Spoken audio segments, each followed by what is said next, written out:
Good morning, children. Let's start our new chapter, Unit 2, Lesson 1, Mowgli and his family. बच्चों, आप लोगों ने Mowgli की कहानी तो सुनी भी होगी और देखी भी होगी टीवी में बहुत बार, तो ये कहानी तो आप लोगों को पता होगा. चलिए इस कहानी के माध्यम से जो बच्चे नहीं जानते हैं उनको मैं ये पढ़ के बताती हूँ. What is your opinion? Why do you think so? तुम्हारे मन में क्या है, तुम्हारा क्या विचार है, तुम ऐसा क्यों सोचते हो. Something is coming up hill. ऊपर की झाड़ियों से, ऊपर की पहाड़ियों से कोई चीज आ रहा है. Said mother wolf. जो माता भेड़िया होती हैं, माँ भेड़िया, वो बोलती हैं कि तुम्हारे मन में क्या चल रहा है, तुम ऐसा सोच रहे हो कि शायद ऊपर की पहाड़ियों से कुछ आ रहा है. Get ready. इसके लिए तैयार रहो. The bushes outside the cave rustled. ऊपर की झाड़ी जो है वो रस्टल्ड हो रही है, वहाँ पे कुछ साउंड हो रहा है. And father wolf got ready to jump. और जो फादर उल्फ था, भेड़ियों के बच्चों का जो पिता था, वो बिल्कुल तैयार है जंप करने के लिए. ही जम्प्ड बिफोर ही सा what was in the bush. वह कूदने से पहले यह सोचता है कि पहले मैं एक बार देख लूँ, बस मतलब झाड़ी, कि उन झाड़ियों में क्या है.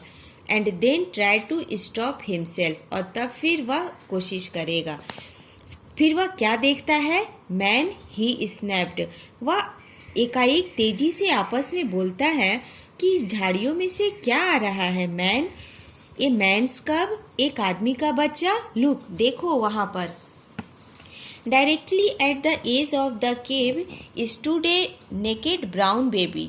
एकाएक उन लोगों ने क्या देखा कि गुफा के मुहाने पर, गुफा के किनारे पर एक बिना कपड़ों का ब्राउन कलर का बेबी वहां पर आ रहा होता है. He was just old enough to walk. वह सिर्फ इतना ही बड़ा है कि बस थोड़ा बहुत मूव कर सकता है.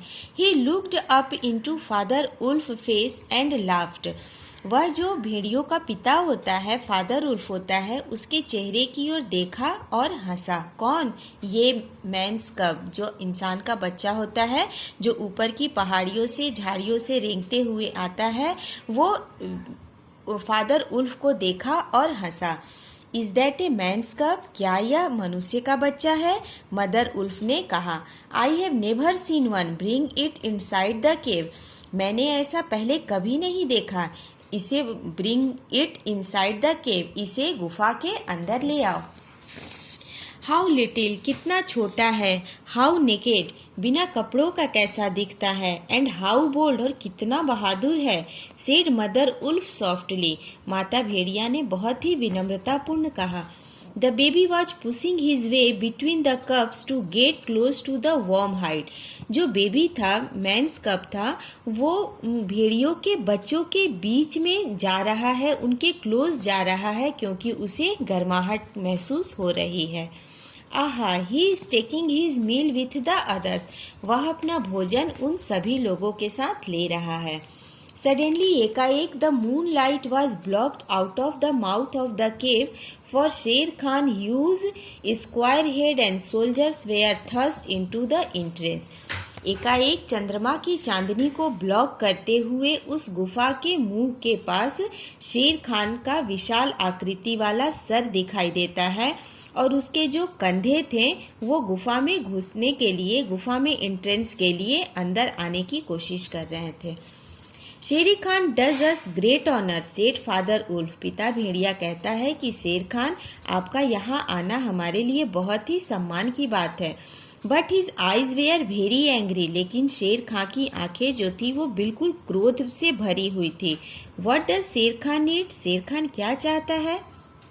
ए मैन्स कब वेंट दिस वे. एक मनुष्य का बच्चा इस रास्ते गया है. सेड शेर खान. शेर खान कहता है, गिव इट टू मी. उसे मुझे दो. Father wolf knew that the mouth of the cave was too narrow for a tiger to come in. Father wolf को यह पता था कि जो गुफा का मुंह था वो बहुत ही नैरो, नैरो मतलब संकीर्ण, छोटा. गुफा का जो मुंह था वो बहुत ही छोटा था. फॉर ए टाइगर, एक बाघ के लिए. टू कम इन, अंदर आने के लिए. मतलब जो बाघ था, शेर खान, वो गुफा के बाहर ही रह सकता है, क्योंकि गुफा का मुंह छोटा था और वो अंदर नहीं आ सकता. And knew they were not in immediate danger, और वह फादर उल्फ यह जानता था कि अभी वो लोग तुरंत कोई मुसीबत में आने वाले नहीं हैं। The wolves are a free people, जो भेड़िए होते हैं वो फ्री पीपुल होते हैं, मतलब वो स्वतंत्र होते हैं। सेड फादर उल्फ, पिता भेड़िया कहते हैं। They take orders from the head of the pack, उन्हें अपना आज्ञा अपने जो सरदार होता है, भेड़ियों के ग्रुप का जो सरदार होता है, वो अपना काम करने के लिए उनसे कोई आज्ञा लेंगे। And not from any striped cattle killer, न कि एक वैसे मवेशियों के को मारकर खाने वाले कोई धारीदार जानवर से वो लोग आज्ञा नहीं लेते। The man's cub is ours, वह मनुष्य का बच्चा हमारा है। To kill if we choose, अगर हम चाहें तो हम उसे मार भी सकते हैं। बच्चों, इसके आगे नेक्स्ट वीडियो में पढ़ाएंगे। Thank you.